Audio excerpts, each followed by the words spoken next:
सभी का स्वागत है। आज ना हम एक बहुत ही मजेदार पहेली सुलझाने वाले हैं। सोचिए, हमारा ये जो इतना बड़ा प्लैनेट है, इसको समझने के लिए हम कुछ अदृश्य मतलब इनविजिबल लाइंस का इस्तेमाल कैसे करते हैं। जी हाँ, मैं बात कर रही हूँ लैटिट्यूड और लॉन्गिट्यूड की। ये एक ऐसा कोड है जिसने सच में दुनिया को देखने, नेविगेट करने और यहाँ तक कि टाइम बताने का हमारा पूरा तरीका ही बदल दिया।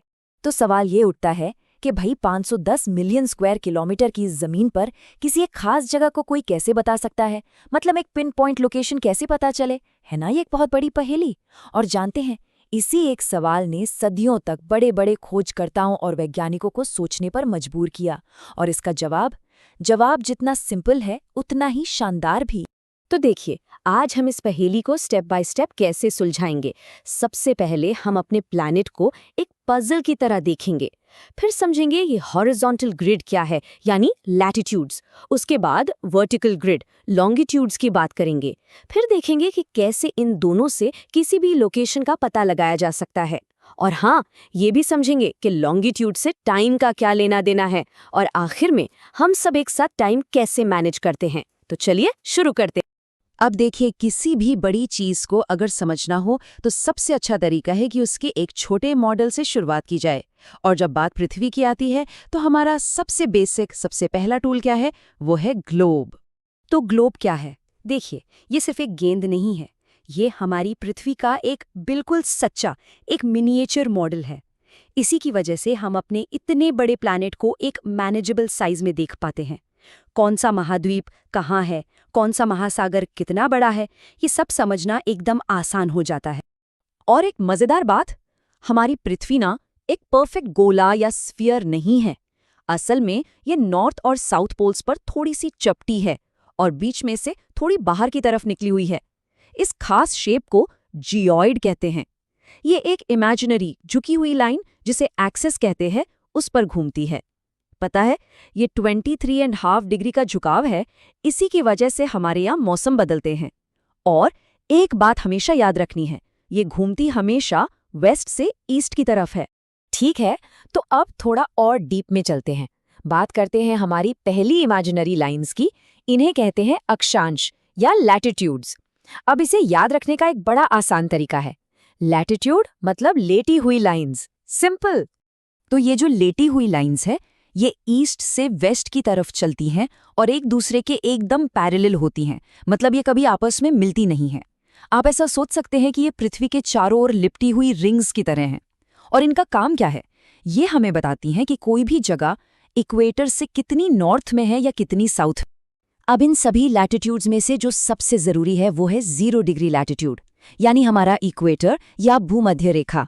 ये है ग्रेट डिवाइडर। यही वो लाइन है जो पृथ्वी को नॉर्दर्न हेमिस्फीयर और सदर्न हेमिस्फीयर मतलब उत्तरी और दक्षिणी गोलार्ध में बांटती है। ये हमारा स्टार्टिंग पॉइंट है, जहां से बाकी सारी लैटिट्यूड्स को नापा जाता है। इक्वेटर के अलावा भी कुछ और बहुत खास लैटिट्यूड्स हैं, जैसे कि ट्रॉपिक ऑफ कैंसर जो 23.5 डिग्री नॉर्थ पर है, और ट्रॉपिक ऑफ कैप्रिकॉर्न जो 23.5 डिग्री साउथ पर है।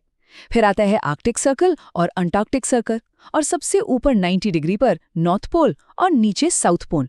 देखिए, ये सिर्फ कोई रैंडम लाइंस नहीं है, ये असल में पृथ्वी के क्लाइमेट जोन्स के लिए बहुत ज़रूरी बाउंड्रीज हैं।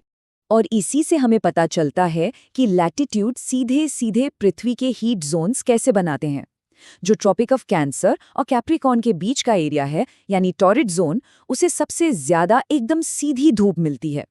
फिर जैसे जैसे हम पोल्स की तरफ जाते हैं, टेम्परेट जोन्स में धूप थोड़ी तिरछी हो जाती है, तो गर्मी कम हो जाती है। और बिल्कुल पोल्स के पास फ्रिजिड जोन्स में सूरज की किरणें इतनी ज्यादा तिरछी होती हैं कि वहां बहुत ही कम गर्मी पहुंचती है। इसीलिए वो इलाके बर्फीले हैं। चलिए, अब अपनी ग्रिड के दूसरे हिस्से की बात करते हैं। ये है देशांतर, यानी लॉन्गिट्यूड्स। अगर लैटिट्यूड लेटी हुई लाइंस थीं, तो लॉन्गिट्यूड है लंबी लाइंस। ये नॉर्थ से साउथ की तरफ जाती हैं, बिल्कुल एक संतरे की फांकों की तरह। हाँ, पर लैटिट्यूड और लॉन्गिट्यूड में एक बड़ा फर्क है। लैटिट्यूड्स तो पैरेलल थी और कभी नहीं मिलती थी, है ना? लेकिन लॉन्गिट्यूड सारी की सारी नॉर्थ और साउथ पोल पर जाके मिल जाती हैं। और एक और बात, लैटिट्यूड की लंबाई पोल्स की तरफ कम होती जाती थी, पर लॉन्गिट्यूड की सारी लाइंस बराबर लंबाई की होती हैं। ये डिफरेंस समझना बहुत ज़रूरी। तो ये जो लॉन्गिट्यूड्स हैं, ये असल में सेमी सर्कल्स हैं, जो नॉर्थ पोल से शुरू होकर साउथ पोल तक जाते हैं। इनको मेरिडियंस भी कहते हैं। इनका काम है ईस्ट या वेस्ट की दूरी नापना। मतलब ये हमें बताते हैं कि कोई जगह किसी स्टार्टिंग पॉइंट से कितनी ईस्ट में है या वेस्ट में। पर ये स्टार्टिंग पॉइंट है क्या? तो जैसे लैटिट्यूड के लिए 0 डिग्री इक्वेटर था, वैसे ही लॉन्जिट्यूड के लिए 0 डिग्री है प्राइम मेरिडियन। ये वो खास लाइन है जो लंदन के पास ग्रीनविच से होकर गुजरती है, और यही प्राइम मेरिडियन हमारी पृथ्वी को ईस्टर्न हेमिस्फीयर और वेस्टर्न हेमिस्फीयर में बांटती है। तो बस यही है हमारा ग्लोबल स्टार्टिंग पॉइंट लॉन्जिट्यूड नापने के लिए। तो अब आता है सबसे मजेदार हिस्सा। अब हम इन सब को एक साथ जोड़ेंगे।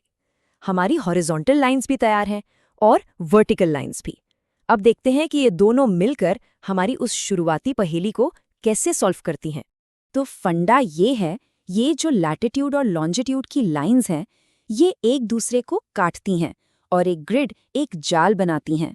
और पृथ्वी पर कोई भी जगह, कोई भी पॉइंट बस वहीं होता है जहां एक लैटिट्यूड और एक लॉन्जिट्यूड एक दूसरे को क्रॉस करते हैं। बस हर जगह का अपना एक यूनिक एड्रेस होता है। इसको एक उदाहरण से समझते हैं तो सब क्लियर हो जाएगा। भारत में एक शहर है चंद्रपुर और ब्राजील में है बेलो हॉरिजॉन्टे।